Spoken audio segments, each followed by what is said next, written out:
पर आज 9,000 करोड़ रुपए लेकर भागने का आरोप है, वो एक समय दुनिया के सबसे पावरफुल बिजनेसमैन की लिस्ट में शामिल होता था। यहाँ तक कि यूनाइटेड ब्रूअरीज और किंगफिशर जैसे बड़े ब्रांड्स को चलाने वाला यह में से एक था। लेकिन फिर ऐसा क्या हुआ कि 2016 में विजय माल्या को देश छोड़कर लंदन भागने पर मजबूर होना पड़ा। अब आज की इस वीडियो में हम आपको विजय माल्या के इसी राइज एंड फॉल की स्टोरी बताने वाले हैं। तो दोस्तों, विजय माल्या को उनका ये बिजनेस विरासत में मिला था। असल में उनके पिता विट्ठल माल्या एक बड़े बिजनेसमैन थे, जिन्होंने साल 1946 के दौरान यूनाइटेड ब्रूअरीज नाम की एक कंपनी में कुछ शेयर खरीदकर अपनी बिजनेस जर्नी स्टार्ट की थी। इसके बाद वे धीरे धीरे इस कंपनी के शेयर खरीदते गए और फिर कुछ ही सालों में वे इस कंपनी के डायरेक्टर बन गए। और इतना ही नहीं, साल 1952 में उन्होंने इस कंपनी के मेजॉरिटी स्टेक्स खरीदकर और फिर इसके बाद से तो विट्ठल माल्या ने फिर कभी भी पीछे मुड़कर नहीं देखा और 1900 इंस्टॉलेशन, पॉलीमर, बैटरी और फूड्स जैसी कई बड़ी इंडस्ट्री को अपने बिजनेस में शामिल कर लिया, जिस वजह से उनकी कंपनी की नेटवर्थ 300 करोड़ रुपए के आसपास पहुंच गई थी। लेकिन फिर दुर्भाग्यवश किसी कारण से 1983 में विट्ठल माल्या की मृत्यु हो गई और उनके जाने के बाद इस बिजनेस का पूरा भार उनके 28 साल के बेटे विजय माल्या के कंधों पर आ गया। जिस समय विजय माल्या ने यूनाइटेड ब्रूअरीज को संभाला, उस समय इस कंपनी का टर्नओवर 300 करोड़ रुपए के करीब था और यंग विजय माल्या अब इस टर्नओवर को डबल करना चाहते थे। असल में वे भी अपने पिता की तरह ही शुरुआत से एक बिजनेस माइंडेड पर्सन थे, इसीलिए उन्होंने भी तुरंत ही अपने इस बिजनेस को एक्सपेंड करने का सोचा और इसके लिए उन्होंने बहुत सी बड़ी बड़ी इंडस्ट्रीज जैसे केमिकल, इंजीनियरिंग, न्यूज़पेपर और बॉलीवुड मैगजीन को अपने बिजनेस में शामिल कर लिया। लेकिन इन बिजनेसेस में विजय माल्या को उतनी सक्सेस नहीं मिली जितनी कि उन्हें अपने शराब के बिजनेस में मिली थी। यूनाइटेड ब्रूअरीज के मेंबर्स खुद कहते हैं कि जब विजय माल्या इस कंपनी के चेयरमैन बने तो उनके कार्यकाल के दौरान कंपनी ने बहुत प्रॉफिट कमाया। यहाँ तक कि ये कंपनी दुनिया की सेकंड लार्जेस्ट लीकर प्रोड्यूसर बन गई थी।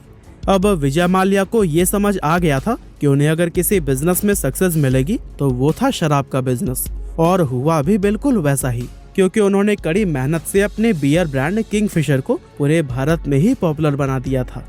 यहाँ तक कि अपने ब्रांड को प्रमोट करने के लिए उन्होंने आईपीएल में अपनी खुद की एक टीम रॉयल चैलेंजर्स बैंगलोर भी खरीदी। साथ ही उन्होंने भारत के दूर दराज क्षेत्रों तक पहुँचने के लिए किंगफिशर का कैलेंडर भी निकाला, जिसके चलते इनके बियर ब्रांड को भारत में काफी पॉपुलैरिटी हासिल हो गई। विजय माल्या की इसी सक्सेस को देखते हुए साउदर्न कैलिफोर्निया यूनिवर्सिटी ने उन्हें honorary director of philosophy in business administration से सम्मानित किया और इसके साथ ही उन्हें फ्रांस के हाईएस्ट सिविलियन अवार्ड से भी नवाजा गया था। अभी तक विजय माल्या का बिजनेस आसमान की ऊंचाइयों को छू रहा था, लेकिन फिर साल 2005 में कुछ ऐसा हुआ जिससे कि इनकी बिजनेस लाइफ हमेशा के लिए बदल गई।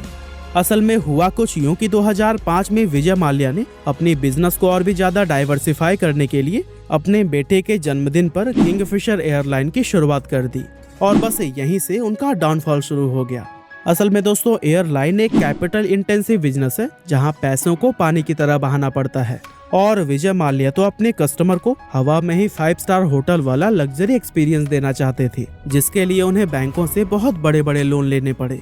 विजय माल्या ने अपनी एयरलाइन में पैसेंजर्स को गर्म खाना, लाइव एंटरटेनमेंट और महंगी शराब जैसी कई लग्जरी फैसिलिटीज प्रोवाइड करवाई और लोगों को उनकी ये लग्जरी सर्विसेज पसंद भी आने लगी, जिसके चलते भारत के 25% से ज्यादा लोग डोमेस्टिक ट्रेवल के लिए किंगफिशर एयरलाइन से ही ट्रेवल करने लगे। और उस टाइम किंगफिशर एयरलाइन भारत की दूसरी सबसे बड़ी एयरलाइन बन गई। और यही वो साल था जब विजय माल्या फोर्ब्स के रिचेस्ट पर्सन की लिस्ट में 40वें नंबर पर रहे। हालांकि किंगफिशर एयरलाइन अभी प्रॉफिट में नहीं थी, लेकिन इसके बावजूद भी विजय माल्या अपने इस बिजनेस को विदेशों में भी फैलाना चाहते थे।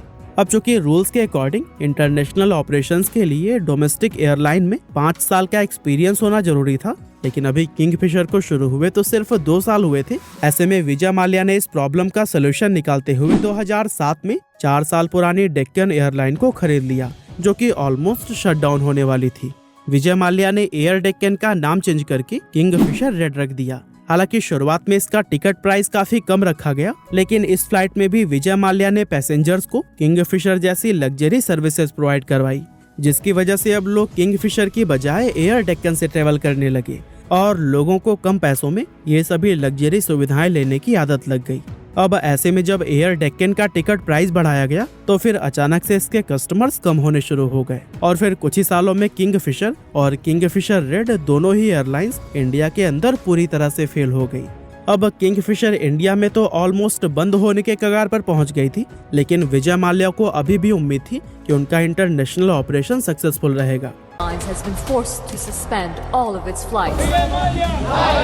Kingfisher Airlines has been struggling. He was not doing that great. Please never forget, I gave my personal guarantee of चोर कभी अपना personal guarantee देता है क्या? It's collateral. They took